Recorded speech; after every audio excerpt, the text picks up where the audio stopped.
It's about that time of day again. My name is Joseph. It's Tuesday evening, March the 7th, 2017. Welcome back to your nightly newsletter. We're covering crude, S&P, gold, euro, and FDAX this evening. Crude is bearish, and today's strong move lower, combined with this afternoon's API report, are giving us plenty to work with ahead of tomorrow's inventory report. The E-mini S&P is bearish, but the way this almost flat channel is screaming at us tonight, to be careful tomorrow. The gold is bearish, but one key level of support is telling us to be watching for a spike in channel tomorrow. The euro is bearish, but we have two big clues telling us the sellers are in a fill or kill situation going into tomorrow's session. And of course, we can't forget about the FDAX. The DAX is still trading sideways, same range from yesterday. But two trend lines are now telling us exactly where and where not to be looking for trades tomorrow.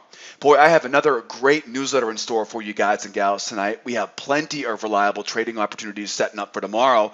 We have some big news on the calendar for tomorrow, some big moves on today's charts to work with, and some contracts rolling over late this week. Before I jump into the video, though, I do want to remind you, the only place to watch the full-length version of this video is on our blog here at sidewaysmarkets.com. If you're watching the video right now on our YouTube channel, not to worry, there's a link in the description of that YouTube video. Follow that link and come join me on the blog at Sideways Markets for the full-length version. While you're here, don't forget, join the mailing list. I'll send you an email every evening when our nightly newsletter goes live. Follow me on social. I just finished posting all the API data on all my social media channels. Follow me on social media. I'm always posting important links and updates throughout the day.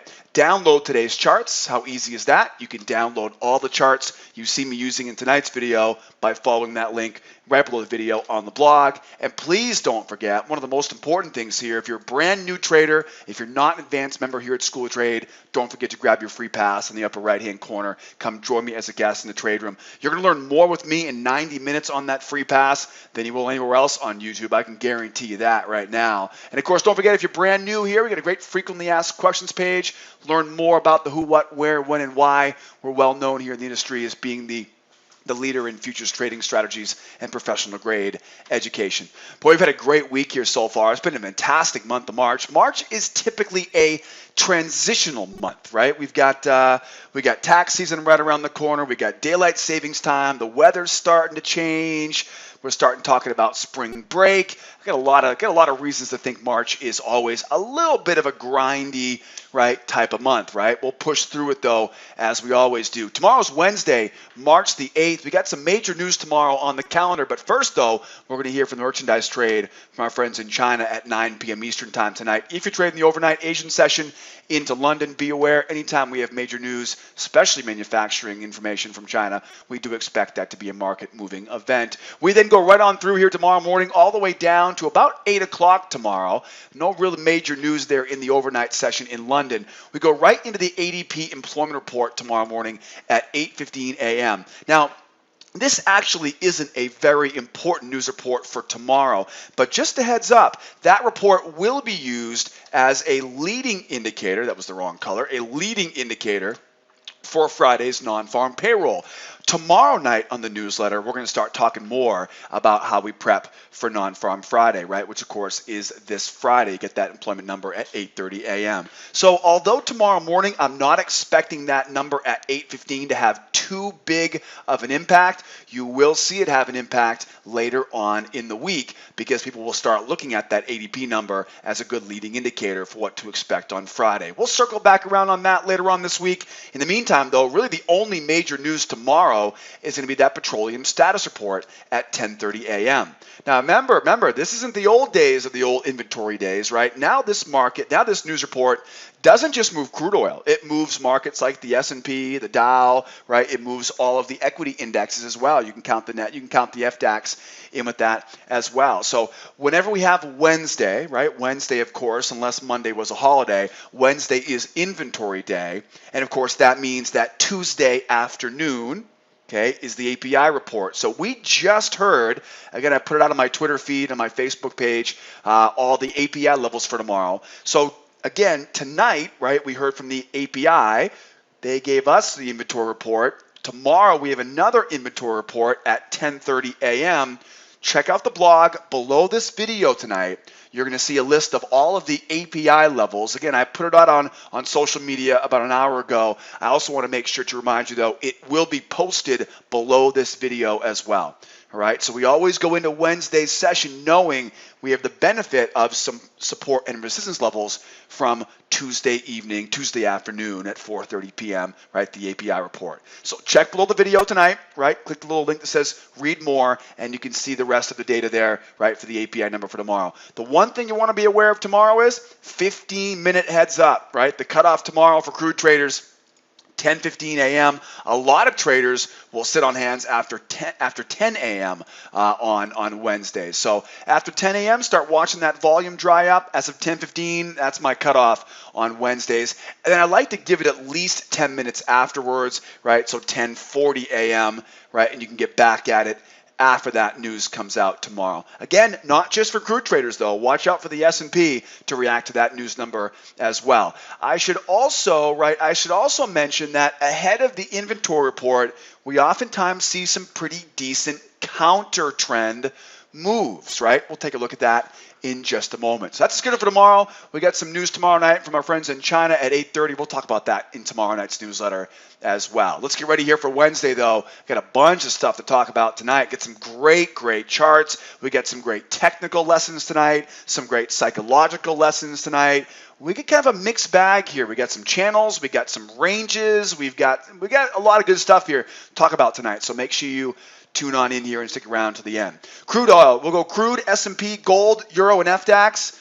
Starting off with crude. Crude is clearly bearish. Yeah, I'm going to go with bearish on crude tonight. That's not too difficult, right?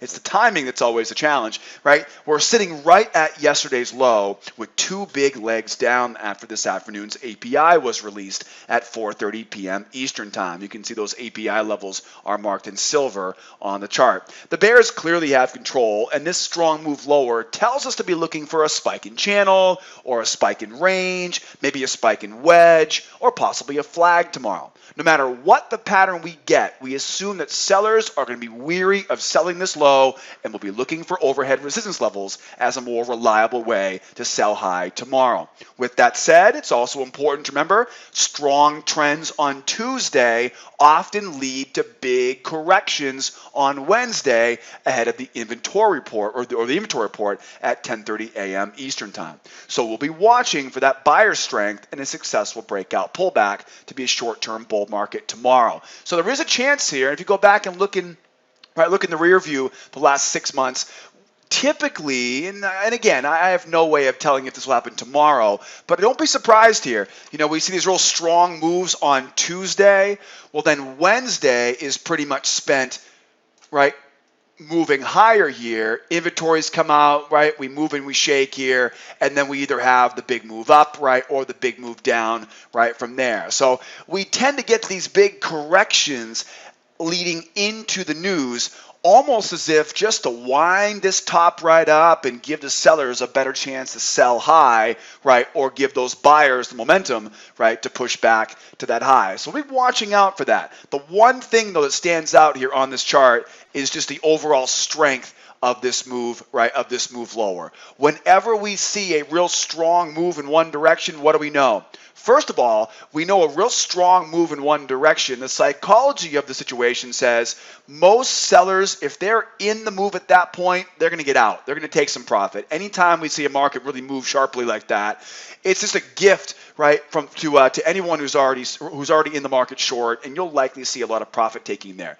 You'll also see guys like myself, right, who will say, you know, I like the fact that it's nice and strong, but I don't want to sell low, right? It takes a continuation of that strong move. It takes just as much strength to continue for you to make any money if I sell here, right? So we know that anytime we see a strong move, we're likely to see that price start to make its move up and then eventually get back down and retest that low. Now, let's talk about this, right? Let's talk about this because this is where we see a bunch of different kind of forms that may happen. First one is the spike in channel, right? Spike down, channel out, right? This one's always pretty easy. Spike in channels are pretty common, and what you want to do is you want to focus on finding that correction zone, get it up, right, and sell it back down, right? Get it up and then sell it back down. Spike in channels oftentimes end up with a measured move, right, with a measured move here, up, down, right? So measured move, right? So watch out for that tomorrow. That's definitely the most common. Another scenario would be what we call a spike and wedge. This is also quite common as well. This requires a little bit more strength, right? This time around, the market still takes a nosedive lower, but rather than showing us, right, a channel, now it gets narrower and narrower and narrower. Similar situation. Find that correction zone, right? Really find any of these levels overhead on a wedge environment, right? Get that price up so we can sell it back down. The one big difference though about a wedge is that a wedge will typically go back to the wedge target, right? So watch that target, right, where the wedge converges together, right? That's typically where we see the big target, right, for a wedge. Different than, of course, a spike and channel, right, which will typically be a measured move. Now, a couple more here, right? Here's one more. Very common, a spike and range, right? Spike and ranges are quite common, right? We see a spike down. Sellers don't want to sell, but the market's still quite bearish, and so every time it goes up, right, it gets sold back down. The bears aren't selling through the low, right? They're not that aggressive, but they're also not backing away either, right? Price goes up, it gets sold back down. Goes up, gets sold back down, right? Our job now is to keep selling, right, as it goes back up to the high of that range. This will also show you examples of a measured move. Just make sure you're careful not to sell the low of that range, right? And then of course, right, you have the tricky one. This one is definitely the more on the rare side. This one is also the most difficult to trade, and we may see this happen tomorrow. It's called a flag, right? It's a strong move down, but rather than continue to sell, right, sell low, the sellers say, well, we'll back off, we'll sell high, but they can't go back and retest that low. Price goes up, sells high, they can't go back and retest that low, right? And what ends up happening is